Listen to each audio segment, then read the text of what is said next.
Subscribe now and press the bell icon. Never miss an update. Hello बच्चों, नमस्कार। स्वागत है आप सभी का। देखो बच्चों, आज हमारा जो टॉपिक है वो है बेटा विद्युत ऋणात्मकता। ठीक है, इससे पहले अपन ने कम से कम 15 क्लास कर चुके हैं अपन सारणी से रिलेटेड। ठीक है, प्रत्येक गुण को अपन ने अच्छे से समझा है। ठीक है, तो आज हमारा जो टॉपिक रहने वाला है ना बेटा, वो विद्युत ऋणात्मकता है।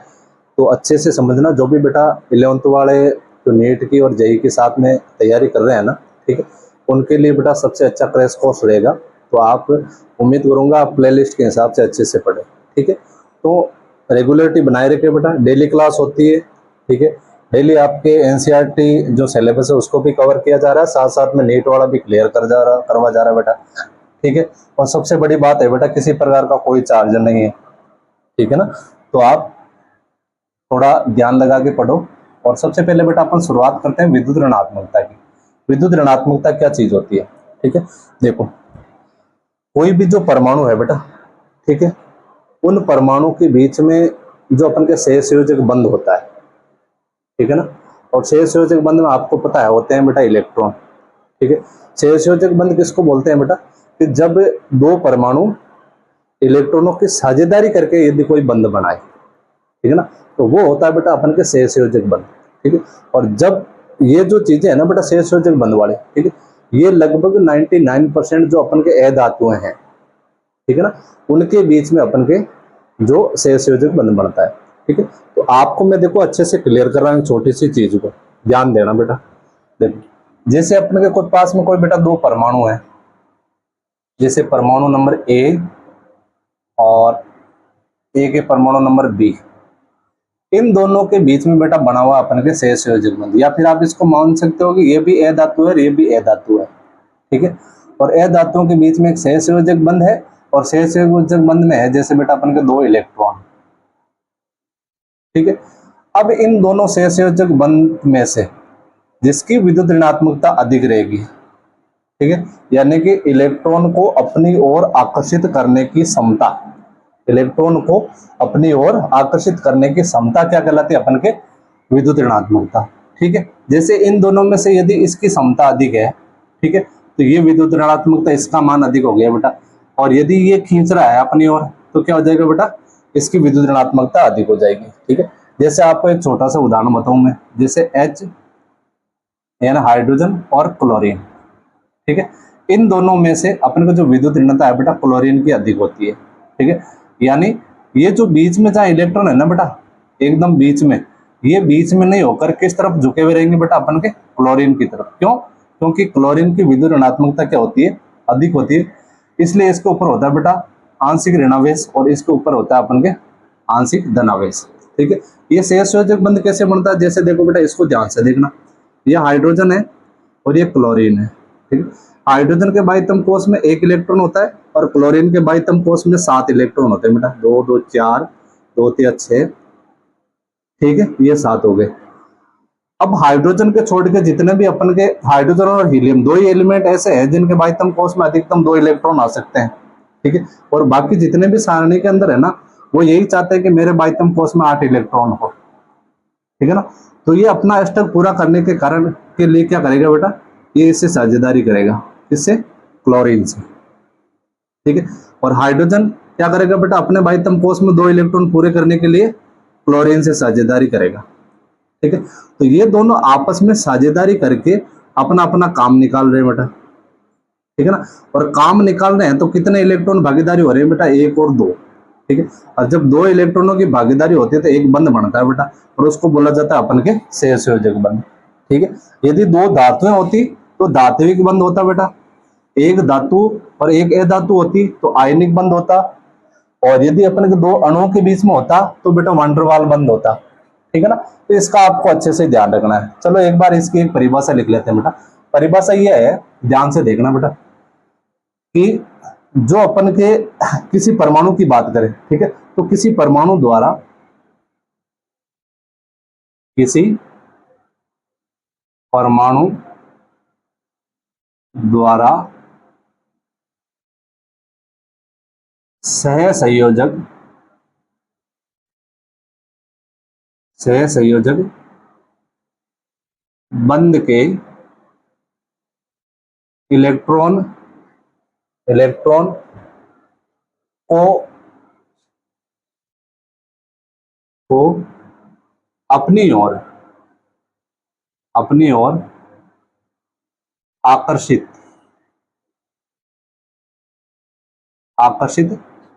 करने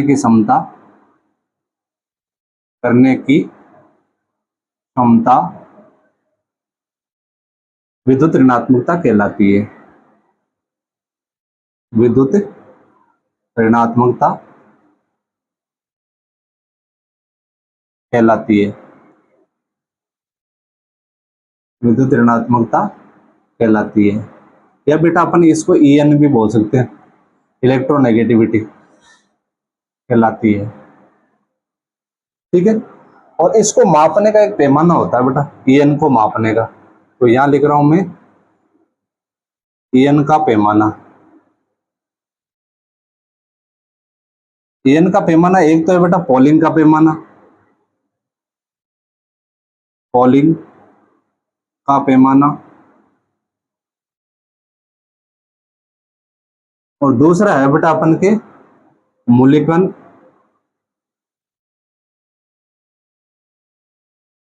जफे पैमाना।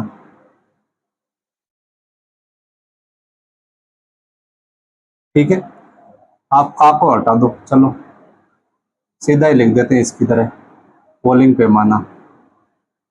ठीक है, ये दो प्रकार के स्केल हैं बेटा जिसके द्वारा विद्युत ऋणात्मकता को मापी जाती है। ठीक है, ये तो हो गई बेटा सामान्य जानकारी। अब देखो बेटा एक छोटी सी चीज, अपन एक हेडिंग लगाते हैं बेटा, विद्युत ऋणात्मकता को प्रभावित करने वाले कारक। विद्युत ऋणात्मकता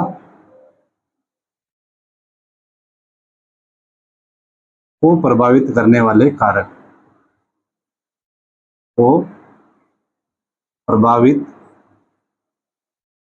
करने वाले कारक। ठीक है, प्रत्येक पॉइंट का बेटा कारक बता रहा हूं आपको मैं। ठीक है, इसमें नंबर 1 अपन बात करते हैं बेटा परमाणु आकार की। ध्यान से समझ लेना बेटा, ध्यान से नहीं समझा तो ऊपर से निकला जाएगा ये। परमाणु आकार, इसको ध्यान से समझते हैं अपन। ठीक है, देखो बेटा ध्यान से, ये जो अपन के परमाणु आकार की बात करें ना अपन, तो जैसे अपन के पास में दो परमाणु लेते हैं, चलो एक परमाणु तो हो गया बेटा केंद्र परमाणु का नाभिक, और ये परमाणु का बाह्यतम कोश। ठीक है ना, ये हो गया बेटा एक तो, और एक चलो और ले लेते हैं अपन, यहां से ले लेते हैं, थोड़ा बड़ा बनाते हैं ना क्योंकि अपन आकार की तुलना करेंगे ना बेटा। ये हो गए दो परमाणु। ठीक है, और इन परमाणुओं के बीच में बेटा अपन के है सहसंयोजक बंध। क्या है अपन के? सहसंयोजक बंध। और सहसंयोजक बंध में होते हैं बेटा दो इलेक्ट्रॉन, यानी दोनों परमाणु के बाह्यतम कोश के बीच की जो दूरी होती है ना बेटा, इनके मध्य में होता है ये इलेक्ट्रॉन। ठीक है ना, आगे हो गए समझ में बेटा, एक बड़ा है एक छोटा और एक के अपन के बड़ा है। ठीक है, अब देखो इसको ध्यान से देखने से क्या पता चलता है बेटा कि ये जो इलेक्ट्रॉन है ना, ठीक है, इस छोटे वाले परमाणु के नाभिक के नजदीक है और इससे दूरी है बेटा। ठीक है, तो आपको पता है तो जो परमाणु का नाभिक होता है ना, ठीक है, वो हमेशा जेड इफेक्ट प्रभावी नाभिकीय आवेश या नाभिकीय आवेश अपन के प्रदर्शित करता है बेटा। ये भी करता तो ये भी करता है अपन के जेड इफेक्ट, दोनों का प्रभाव है ना बेटा। ठीक है, और जो नाभिकीय आवेश है वो हमेशा एक प्रभाव उत्पन्न करता है, उसको बोलते हैं बेटा ENC।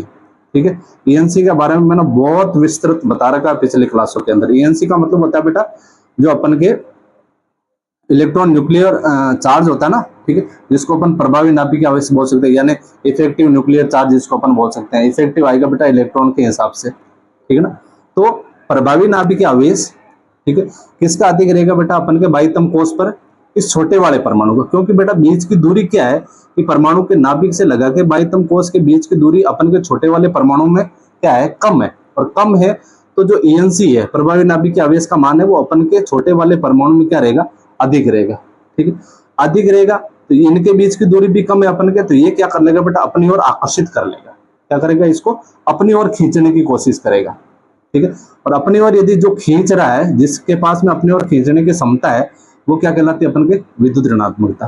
ठीक है, तो इन दोनों को यदि अपन तुलना करें बेटा, तो देखो यदि परमाणु का आकार छोटा है तो जेड इफेक्ट का मान अधिक है। ठीक है, जेड इफेक्ट का मान अधिक है तो बेटा प्रभावी नाभिकीय आवेश का मान अधिक है, और प्रभावी नाभिकीय आवेश का मान जिसका अधिक है उसकी विद्युत ऋणात्मकता क्या अपन के अधिक है। ठीक है, और यदि इसका जस्ट उल्टा करें कि जो परमाणु का आकार यदि बड़ा है तो उसके जेड इफेक्ट का मान क्या रहेगा बेटा, कम रहेगा, क्योंकि दूरी अधिक है। ठीक है, और दूरी अधिक है तो प्रभावी नाभिकीय आवेश का मान भी क्या रहेगा, कम रहेगा, और कम रहेगा तो ये अपने और कम आकर्षित करने की क्षमता रखेंगे। ठीक है, और जो कम क्षमता रखेगा वो क्या हो जाएगा बेटा, उसके एन का मान क्या हो जाएगा, कम हो जाएगा। ठीक है, तो ये देखो बेटा एक दूसरे के व्युत्क्रमानुपाती है। ठीक है, व्युत्क्रमानुपाती कैसे, कि जो परमाणु का आकार है, ठीक है, वो En के व्युत्क्रमानुपाती है। तो मैं इसको इस प्रकार लिख सकता हूं, En व्युत्क्रमानुपाती 1 अपॉन परमाणु आकार। समानुपाती कब होता बेटा, समानुपाती जब होता कि जब अपन के परमाणु आकार का मान बढ़ रहा है तो En का मान भी यदि बढ़ता, ठीक है ना, तो देखो इसमें En का मान क्या हो रहा है, कम हो रहा है, और इसमें En का मान क्या हो रहा है बेटा, अधिक हो रहा है। ठीक है ना, क्योंकि इसमें जेड इफेक्ट का मान अधिक है, इसमें भी ENC का मान अधिक है, इसमें जेड इफेक्ट का मान कम है, इसमें भी ENC का मान क्या है बेटा, कम है। तो देखो ये एक दूसरे के क्या है बेटा, अपन के समानुपाती है। यहाँ तो कैसे कि जैसे En का मान बढ़ रहा है तो परमाणु आकार क्या हो रहा है, अपन के परमाणु आकार छोटा है तो जेड इफेक्ट का मान बढ़ रहा है। तो En और जेड इफेक्ट क्या है, समानुपाती, En और ENC क्या है, समानुपाती, लेकिन आकार इसके क्या है बेटा, व्युत्क्रमानुपाती, क्योंकि आकार छोटा है और En अधिक है। ठीक है, तो ये हो गया बेटा अपन का पहला पॉइंट। दूसरा पॉइंट देखो, चलो दूसरे पॉइंट की यदि अपन बात करें तो दूसरा पॉइंट है बेटा इलेक्ट्रॉनिक विन्यास। इलेक्ट्रॉनिक विन्यास, इसको ध्यान से समझना बेटा। इलेक्ट्रॉनिक विन्यास में है ना, ज्यादा कुछ लंबा चौड़ा याद नहीं रखना, बस इतना ही ध्यान रखना बेटा कि जो एलिमेंट जिनका स्थायित्व जितना ज्यादा होगा ना बेटा, जितना ज्यादा भरे हुए रहेंगे, ठीक है, उतना ही उनका En का मान अधिक होता है। ठीक है, तो इसमें एक छोटी सी लाइन याद रख लेना बेटा। लाइन ये है कि जो इलेक्ट्रोनेगेटिविटी है यानी विद्युत ऋणात्मकता, वो हमेशा समानुपाती होती है स्थायी इलेक्ट्रॉनिक विन्यास के।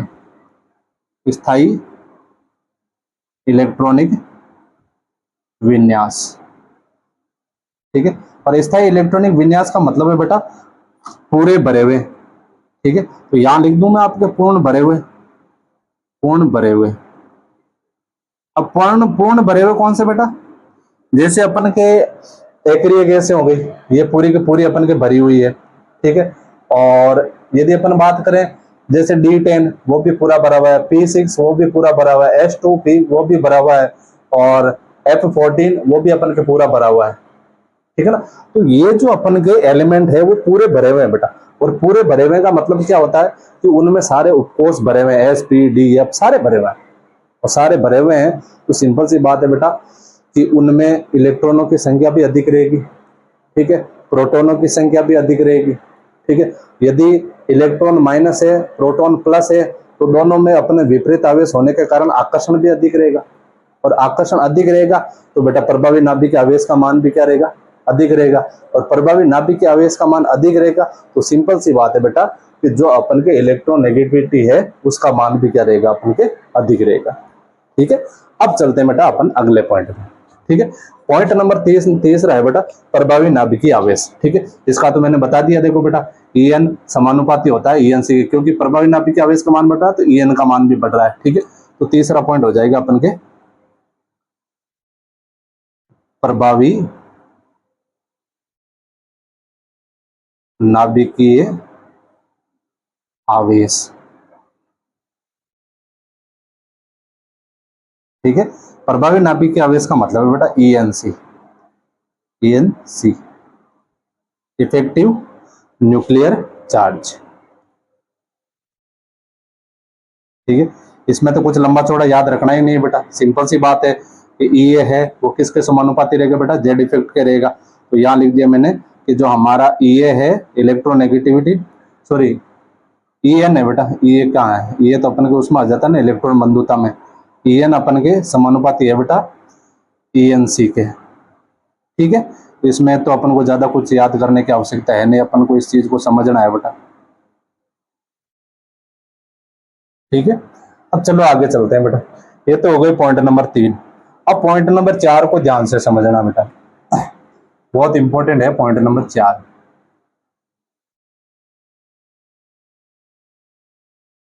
ठीक है, पॉइंट नंबर 4 है अपन के, वो है बेटा ऑक्सीकरण अवस्था।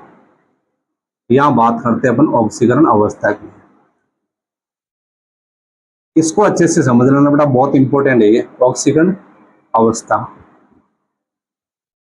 अब ऑक्सीकरण अवस्था कैसे, ऑक्सीकरण अवस्था होती है बेटा किसी भी तत्व के ऊपर वो काल्पनिक आवेश। ठीक है, जैसे अपन किसी के ऊपर +1 लगा रहे हैं, किसी के ऊपर -2 लगा रहे हैं, किसी के ऊपर -3 लगा रहे हैं, किसी के ऊपर +2 लगा रहे हैं, जैसे कैल्शियम के ऊपर +2, सोडियम के ऊपर +1, क्लोरीन के ऊपर -1, ऑक्सीजन के ऊपर -2। ठीक है, इस प्रकार। ठीक है, तो इसको आपको अच्छे से समझना। देखो बेटा ध्यान लगाना, एक छोटी सी चीज बता रहा हूं आपको। जैसे माना कि मैंने कोई बेटा एक उदासीन परमाणु लिया ए। ठीक है, ये उदासीन परमाणु है, इसके ऊपर किसी प्रकार का कोई चार्ज नहीं है बेटा। यदि मैं इसमें से एक इलेक्ट्रॉन निकालूं बेटा, या फिर चलो एक काम कर देते हैं, पहले इसको दे देते हैं बेटा। ठीक है, यानी मैं +1 इलेक्ट्रॉन कर रहा हूं बेटा, यानी इसको 1 इलेक्ट्रॉन दे रहा हूं। 1 इलेक्ट्रॉन दे रहा हूं का मतलब क्या है, ये जो बाह्यतम कोश है ना बेटा, ठीक है, इस उदासीन परमाणु के, इसमें 1 इलेक्ट्रॉन एंटर करवा रहा हूं, प्रवेश करवा रहा हूं। और प्रवेश कराऊंगा तो आपको पता है इलेक्ट्रॉन की संख्या अधिक हो रही थी, इसका आकार ऐसे बढ़ेगा। ठीक है ना, परमाणु का आकार क्या होगा बेटा, बढ़ेगा। और परमाणु का जब आकार की बात करते हैं ना, यदि बढ़ता है ना बेटा, तो परमाणु के नाभिक से और बाह्यतम कोश के बीच की दूरी बढ़ती है, क्योंकि आकार बढ़ रहा है तो बेटा बढ़ेगी। ठीक है, तो जो जेड इफेक्ट का मान है ना बेटा, प्रभावी नाभिकीय आवेश, जिसको अपन ईएनसी बोलते हैं। ठीक है, एक तो ईएनसी और एक जेड इफेक्ट। जेड इफेक्ट बोला जाता है नाभिकीय आवेश, और ईएनसी बोला जाता है बेटा प्रभावी नाभिकीय आवेश। ठीक है, तो इन दोनों का मान क्या होगा बेटा, कम होगा। क्यों, क्योंकि बेटा दूरी बढ़ रही है। दूरी बढ़ने के कारण क्या हो रहा है, बाह्यतम कोश के बीच की दूरी यदि बढ़ रही है, तो सिंपल सी बात है बेटा कि जो जेड इफेक्ट का मान है वो क्या हो जाएगा, अपन के कम हो जाएगा, कम प्रभाव डालेगा ये नाभिक है ना बाह्यतम कोश पर, क्योंकि दूरी बेटा धीरे धीरे दूर जा रहा है। ठीक है, और यदि अपन इलेक्ट्रॉन इसको देते हैं ना बेटा, किसी को देखकर यदि उसको गरीब बना रहे हैं, यानी अपना ऋण उसके ऊपर चढ़ा रहे हैं, ठीक है, तो अपन उसके ऊपर लगाते हैं बेटा A-। ठीक है, अब यदि इसको मैं एक और इलेक्ट्रॉन दे दूं कि चल भाई आप एक काम करो, 1 इलेक्ट्रॉन और ले लो, ये +1 इलेक्ट्रॉन और कर दिया मैंने। ठीक है, यानी अब दूसरा इलेक्ट्रॉन प्रवेश करवा रहे हैं, दूसरा इलेक्ट्रॉन प्रवेश कर रहे हैं, तो और आकार बढ़ रहा है। ठीक है, और आकार बढ़ रहा है, तो इन दोनों का मान में क्या हो रहा है बेटा, कमी हो रही। तो यहाँ लिख देता हूं मैं अपन के कि जो A है इसके ऊपर हो गए बेटा -2। ठीक है, तो यहां से शुरू हुआ था बेटा जेड इफेक्ट। ठीक है, इसका भी जेड इफेक्ट, इसका भी जेड इफेक्ट। ठीक है, और इसका अपन के ईएनसी, ध्यान से देखना बेटा, ईएनसी, इसका ईएनसी इलेक्ट्रो न्यूक्लियर चार्ज, और इसका ईएनसी। अब देखो इन दोनों में से किसका अधिक है बेटा जेड इफेक्ट का मान, तो सिंपल सी बात है बेटा जो छोटा है उसका ही होगा। ठीक है, तो ये हो गया। और प्रभावी नाभिक आवेश भी सेम काम कर रहा है, इसमें भी अपन के ये इस प्रकार हो जाएगा। ठीक है ना, अब ये तो हो गया चलो इधर वाले। अब यदि अपन इधर चलें, इधर का मतलब बेटा कि यदि मैं इसमें से 1 इलेक्ट्रॉन ले लूं, खुद ले लूं, तो ये तो मेरे को दे रहा है ना बेटा, और जहां देने की बात आ जाए तो वो उसके ऊपर आता है बेटा चार्ज अपन के प्लस का। तो ये हो गया अपन के माइनस इलेक्ट्रॉन, तो ये हो गया बेटा +1। ठीक है, यानी अब मैं क्या कर रहा हूं कि इसमें से 1 इलेक्ट्रॉन बाहर निकाल रहा हूं। बाहर निकाल रहा हूं तो क्या हो रहा है बेटा, छोटा हो रहा है। क्यों छोटा हो रहा है, क्योंकि प्रोटॉनों की संख्या तो उतनी की उतनी है ना भाई, प्रोटॉनों की संख्या में अपन ने थोड़ी हेरफेर की, हेरफेर करिए तो इलेक्ट्रॉनों की संख्या में करिए। ठीक है, तो प्रभावी नाभिकीय आवेश का मान क्या हो जाएगा बेटा, बढ़ जाएगा, और नाभिकीय आवेश का मान भी क्या हो जाएगा, बढ़ जाएगा। ठीक है, क्योंकि आकार यदि छोटा हो रहा है, ठीक है, तो इनके बीच की दूरी भी क्या हो रही है अपन के, कम हो रही है, और कम हो रही है तो बेटा ये अपने और ज्यादा आकर्षित करेंगे। ठीक है, उसके बाद में यदि मैं चाहूं कि भाई चलो अपन एक इलेक्ट्रॉन और निकाल देते हैं इसमें से, ठीक है, तो यहां हो जाएगा बेटा A+2। ठीक है, अब देखो यदि इनके जेड इफेक्ट की बात करें, चलो जेड इफेक्ट ENC, ये अपन के जेड इफेक्ट और ये अपन के ENC। ठीक है, अब किसकी अधिक हो जाएगी बेटा, इन दोनों में से इसका आकार छोटा है, ये हो गया, ये इस प्रकार हो गया बेटा सेम। ठीक है ना। अब इन दोनों की यदि बात आ गई तो यदि अपन EN की बात करें बेटा, ठीक है, यानी विद्युत ऋणात्मकता, इन सब की विद्युत ऋणात्मकता का क्रम क्या हो जाएगा, EN, इसका भी EN, इसका भी EN, इसका भी EN और इसका भी EN। ठीक है, अब देखो बेटा सिंपल सी बात है, मैंने एक चीज बताई बेटा, ENC का मान बढ़ता है तो इलेक्ट्रोनेगेटिविटी का मान बढ़ता है, तो सबसे ज्यादा ENC का मान इधर किस में, इस लाइन में, इसमें है। ठीक है, तो सिंपल सी बात है, ये इसमें भी यही क्रम चलने वाला है। ठीक है ना। तब आपको क्या समझ में आया, समझ में ये आया बेटा, यदि अपन धनात्मक की ओर चल रहे हैं ना, तो जो EN का मान है वो बेटा समानुपाती है, यानी EN का मान बढ़ रहा है तो विद्युत धनात्मकता भी बढ़ रही है, लेकिन इधर जा रहे हैं तो बेटा व्युत्क्रमानुपाती हो जाता है। ठीक है, यानी कि यदि अपन के नेगेटिविटी का मान बढ़ रहा है, ठीक है, तो अपन के जो विद्युत ऋणात्मकता है ना बेटा उसका मान कम हो रहा है, तो अपन इसको इस प्रकार लिख सकते हैं कि ये जो बेटा EN है, ठीक है, वो समानुपाती होता है अपन के विद्युत धनात्मकता के, विद्युत धनात्मकता।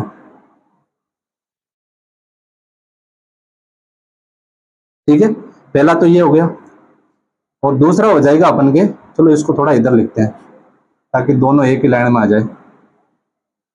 क्या है अपन के जो EN है, ठीक है, वो समानुपाती है अपन के विद्युत धनात्मकता,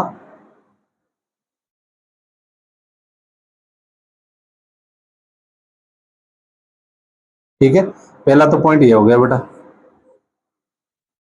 दूसरा पॉइंट हो जाएगा ये जो EN है वो व्युत्क्रमानुपाती हो जाएगा बेटा 1 विद्युत ऋणात्मकता,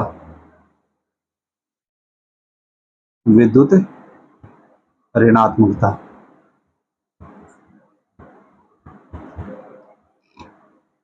ठीक है ना, उम्मीद करूंगा आपको अच्छे से क्लियर हो गया होगा। अब देखो पॉइंट नंबर 5 की बात करें। ठीक है, 4 पॉइंट हो चुके हैं बेटा, 5वां पॉइंट देखो आप, 5वां पॉइंट है अपन के संकरित अवस्था, पॉइंट नंबर 5, संकरित अवस्था। अब संकरित अवस्था का क्या मतलब है, संकरित अवस्था का मतलब है जो बेटा कार्बन होते हैं ना, ठीक है, वो अलग अलग बॉन्ड बनाता है, single bond, double bond, triple bond. ठीक है, चलो पहले एक काम करते हैं, इनके उदाहरण लिख रहे हैं बेटा, उदाहरण इधर मैं ऊपर लिखवा रहा हूँ। ठीक है, उदाहरण की बात करें, चलो यही लिख लेते हैं भाई, वरना और आप कंफ्यूज हो जाओगे। ठीक है ना, चलो एक एग्जाम्पल कर लेते हैं इसका। पहले एग्जाम्पल ये है बेटा, ध्यान देना, यदि मैं बोलूं कि एक तो हमारे पास ऑक्सीजन नेगेटिव है, एक ऑक्सीजन उदासीन है, एक ऑक्सीजन प्लस है, तो अब इसके हिसाब से यदि अपन पढ़ेंगे तो देखो बेटा क्या होगा, +0 और उदासीन, तो ये क्रम इस प्रकार का हो जाएगा। ठीक है, चलो एक उदाहरण और ले लेते हैं अपन, जैसे अपन के यहां बात करते हैं Mn+2, Mn+4 और Mn+7, इन दोनों की बात करेंगे तो क्या होगा बेटा, सबसे छोटा आकार इसका होगा, तो ये क्रम ये हो जाएगा बेटा। ठीक है ना। हाँ, अब उम्मीद करूंगा आपको अच्छे से क्लियर हो गया होगा। अब देखो, अब बात करते हैं पॉइंट नंबर 5 की। पॉइंट नंबर 5 रखेंगे अपन कि संकरित अवस्था, संकरित अवस्था। ये जो संकरित अवस्था है ना बेटा, इसकी कहानी ये है कि जो संकरित अवस्था है ना, उसमें जो विद्युत ऋणात्मकता है, जो EN का मान है, ठीक है ना, वो बेटा समानुपाती होता है हमेशा S% लक्षण के। ठीक है, किसके समानुपाती रहेगा, अपन के S% लक्षण के। कैसे, जैसे मैं यदि अभी बात करूं अपन के कि जो कार्बन यौगिक है, ठीक है, वो अपन के 3 प्रकार के बॉन्ड बनाते हैं बेटा। ठीक है, बॉन्ड कौन से बनाते हैं कि जैसे अपन के एक तो सिंगल बॉन्ड, ठीक है, फिर बनाते हैं अपन डबल बॉन्ड, और तीसरा बनाते हैं अपन बेटा ट्रिपल बॉन्ड। ठीक है, चलो इधर से बनाते हैं, सारी चीज एक साथ में कर लेते हैं अपन। सिंगल बॉन्ड है बेटा ये, तो यहाँ डबल बॉन्ड है और यहाँ ट्रिपल बॉन्ड है बेटा। ठीक है, आपको मैंने पिछले क्लास के अंदर एक चीज बताई थी बेटा, ये जो सिंगल बॉन्ड होता है ना बेटा, इसकी लंबाई सबसे अधिक होती है, फिर उससे कम होती है इसकी, फिर उससे कम होती है इसकी। ठीक है ना, और जो सिंगल बॉन्ड है, ठीक है, वो हमेशा sp3 संकरण प्रदर्शित करता है। कौन सा संकरण प्रदर्शित करता है? sp3। और ये करता है बेटा sp2, और ये करता है बेटा अपन के sp संकरण। ठीक है, अब यदि अपन प्रतिशत लक्षण की बात करें तो देखो बेटा sp3 का जो प्रतिशत लक्षण है ना s का, यानी s 1 और p 3 है बेटा, टोटल 4 है, और प्रतिशत निकालते हैं बेटा 100 से।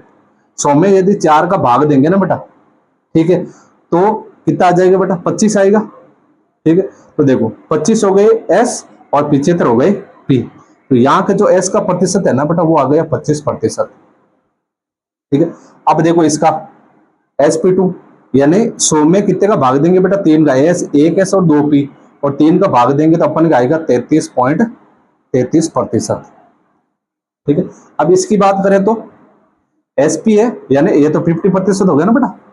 ठीक है, अब एक चीज देखी होगी बेटा आपने कि जैसे जैसे अपन के बंद की लंबाई कम हो रही है, ठीक है, ये अपन के सबसे बड़ा है, फिर उससे कम है, फिर उससे कम है। ठीक है, तो जैसे जैसे अपन के बंद की लंबाई कम हो रही है ना बेटा, लेकिन वैसे वैसे अपन के प्रतिशतता का मान बढ़ रहा है, 25, 33 और फिर अपन के 50। ठीक है ना, और आपको पता है जैसे जैसे अपन के आकार छोटा होता जाता है ना बेटा, वैसे वैसे विद्युत ऋणात्मकता का मान बढ़ता है। ठीक है, तो देखो बेटा आकार छोटा हो रहा है लेकिन विद्युत ऋणात्मकता बढ़ रही है, और साथ साथ में s प्रतिशत लक्षण भी अपन के बढ़ रहे हैं, तो ये दूसरे के क्या हो गए बेटा? समानुपाती हो गए, और इनके बीच में चिन्ह लगेगा इस प्रकार का। ठीक है ना, अब देखो पॉइंट नंबर 6। पॉइंट नंबर 6 है बेटा अपन के परिरक्षण प्रभाव। ठीक है, परिरक्षण प्रभाव, या जिसको आप बेटा आवरण प्रभाव बोलते हो। परिरक्षण या आवरण प्रभाव लिख देते हैं, चलो आवरण प्रभाव। अब ये जो परिरक्षण और आवरण प्रभाव है ना बेटा, इसकी कहानी ये है, पहले तो आपको ये देखना पड़ेगा कि परिरक्षण प्रभाव बोलते किसको है। ठीक है ना, पहले इसको ध्यान से समझना पड़ेगा, उसके बाद में अपन बाकी बात करेंगे बेटा। ठीक है, देखो पहले इसका एक लाइन लिख देता हूं मैं अपन के, जो इलेक्ट्रोनेगेटिविटी है, ठीक है, वो हमेशा व्युत्क्रमानुपाती होती है बेटा 1/, आवरण प्रभाव या परिरक्षण प्रभाव। परिरक्षण प्रभाव, ठीक है ना, परिरक्षण प्रभाव। अब कैसे? जैसे कोई परमाणु है बेटा, इधर बना दो ऊपर। ठीक है, ये छठे का पॉइंट बना रहा हूं बेटा इधर समझाने के लिए आपको। ठीक है, पॉइंट नंबर 6 का बता रहा हूं बेटा। ठीक है, 6 का है कि जैसे अपन के कोई भी परमाणु है, ये अपन के परमाणु है, और ये इसका बाह्यतम कोश है बेटा, अलग अलग आवर्त है 1 2 3 4। ठीक है, और यहां सपोज करो 2 इलेक्ट्रॉन है। ठीक है ना, और इनके बीच की दूरी बेटा ये है, इलेक्ट्रॉनों से और परमाणु के नाभिक तक। अब आवरण प्रभाव क्या होता है? आवरण प्रभाव होता है बेटा कि परमाणु के केंद्र और बाह्यतम कोश के बीच अपन के क्या होता है कि जस्ट पास में, इसको तो अपन n बोलते हैं, इसको बेटा n-1 बोलते हैं। ये जो n-1 है ना बेटा, ठीक है, ये परिरक्षण प्रभाव प्रदर्शित करता है। परिरक्षण प्रभाव प्रदर्शित करने का मतलब होता है कि ये जो इलेक्ट्रॉन है, ठीक है, इसमें जो बाह्यतम कोश में जो इलेक्ट्रॉन होते हैं ना, इनको बेटा प्रतिकर्षित करते हैं, बाहर की तरफ धक्का मारते हैं। ठीक है, और यदि इनका मान अधिक है, इसका परिरक्षण प्रभाव का मान यदि अधिक है, तो बेटा ये इलेक्ट्रॉनों को इसकी ओर नहीं आने देंगे। नहीं आने दे रहे हैं, इसका मतलब क्या है बेटा? इसका जो प्रभाव है, प्रभावी नाभिकीय आवेश, उसका प्रभाव क्या हो रहा है बेटा? कम हो रहा है। ईएनसी का मान क्या हो रहा है? कम हो रहा है। क्यों? क्योंकि बीच में ये अपन के टांग अड़ा रहे हैं बेटा। ठीक है, तो सिंपल सी बात है बेटा, यदि आवरण प्रभाव का या प्रभावी नाभिकीय आवेश का मान अधिक होगा, ठीक है, तो ये बेटा इलेक्ट्रॉनों को अपनी ओर नहीं खींच पाएंगे। नहीं खींच पाएंगे तो En का मान क्या हो जाएगा बेटा? कम हो जाएगा। और यदि आवरण प्रभाव का मान कम हो जाए, ठीक है, तो फिर ये जो नाभिक है ना बेटा, इसको अपनी ओर खींचने का काम करने लग जाएगा, और खींचने का काम करने लग जाएगा तो En का मान क्या हो जाएगा बेटा, अपन के अधिक हो जाएगा, ठीक है। तो ये होता है अपन के आवरण प्रभाव, ठीक है। अब एक छोटी सी चीज और बता दूं बेटा, छोटी सी चीज ये है, नोट लगा के बता रहा हूं बेटा मैं, नोट, कि जब अपन किसी भी सारणी में, सारणी की बात करें तो देखो, यदि अपन आवर्त की बात करें, और आवर्त में जाते हैं बेटा बाएं से दाएं, क्या करते हैं अपन, बाएं से दाएं जाते हैं, ठीक है। तो बाएं से दाएं जाएंगे ना बेटा, बाएं से दाएं, बाएं से दाएं जाने पर क्या होता है बेटा, परमाणु का आकार छोटा होता है, ठीक है। क्यों छोटा होता है, क्योंकि जैसे जैसे बेटा अपन इधर से इधर जा रहे हैं ना, अपन बाएं से दाएं, ठीक है। वैसे आपने देखा होगा सारणी के अंदर परमाणु क्रमांक का मान बढ़ता है, और परमाणु क्रमांक का मान बढ़ रहा है तो सिंपल सी बात है बेटा कि प्रोटॉनों की संख्या भी बढ़ रही है और इलेक्ट्रॉनों की संख्या भी बढ़ रही है, और प्रोटॉनों और इलेक्ट्रॉनों की संख्या बढ़ रही है तो नाभिक का जो आवेश है और जो बाह्यतम कोश का जो इलेक्ट्रॉन है, इन दोनों के बीच में आकर्षण बढ़ रहा है, और आकर्षण बढ़ने के कारण क्या होगा बेटा, धीरे धीरे आकार छोटा होगा, और जब छोटा आकार की बात हो जाएगी तो बेटा En का मान क्या हो जाएगा, अपन के अधिक हो जाएगा, ठीक है। तो यहां लिख देता हूं मैं अपन के En का मान अधिक, ठीक है। अब दूसरी बात करें अपन वर्ग की, वर्ग की बात करें तो सिंपल सी बात है, वर्ग में आते हैं बेटा ऊपर से नीचे, ऊपर से नीचे, जब ऊपर से नीचे आएंगे ना अपन, तो आपको पता है ना, जब जैसे जैसे ऊपर से नीचे आते हैं वैसे वैसे आवर्त की संख्या बढ़ती है बेटा, देखो इस प्रकार, भैया अपन के पहला, दूसरा, तीसरा, चौथा, तो ऊपर से नीचे आ रहे तो परमाणु का आकार क्या हो रहा है, बढ़ रहा है, और परमाणु का आकार बढ़ता है तो ENC का मान घटता है, और En का मान भी क्या होता है, अपन के घटता है। तो ये चीज अपन लिख सकते हैं कि En का मान अपन के क्या होगा, घटेगा, ठीक है। ये तो चीज हो गई। अब एक बहुत इंपॉर्टेंट चीज बता दूं, यहाँ नोट लगा के, नोट लगा के ये है कि पूरी सारणी में सबसे ज्यादा विद्युत ऋणात्मकता होती है बेटा फ्लोरीन की, ठीक है। तो यहां लिख रहा हूं मैं अपन के नोट, सबसे अधिक अधिक En होता है बेटा अपन के फ्लोरीन का, ठीक है। और जो सारणी में अक्रिय गैसें हैं, अक्रिय गैसें हैं, ठीक है, इन अक्रिय गैसों का जो En का मान है वो हमेशा बेटा शून्य होता है। इस चीज का आपको अच्छे से ध्यान रखना, क्योंकि पूरे भरे हुए हैं ये, तो इनको तो किसी को आकर्षित करने की आवश्यकता ही नहीं है, ठीक है ना। तो ये हो गया हमारे विद्युत ऋणात्मकता। उम्मीद करूंगा आपको अच्छे से क्लियर हो गया होगा, ठीक है। अब एक आध विद्युत ऋणात्मकता को और टॉपिक है वो अपन नेक्स्ट क्लास में करेंगे, ठीक है। तो मिलते हैं बेटा नेक्स्ट क्लास में। Thank you, visit again.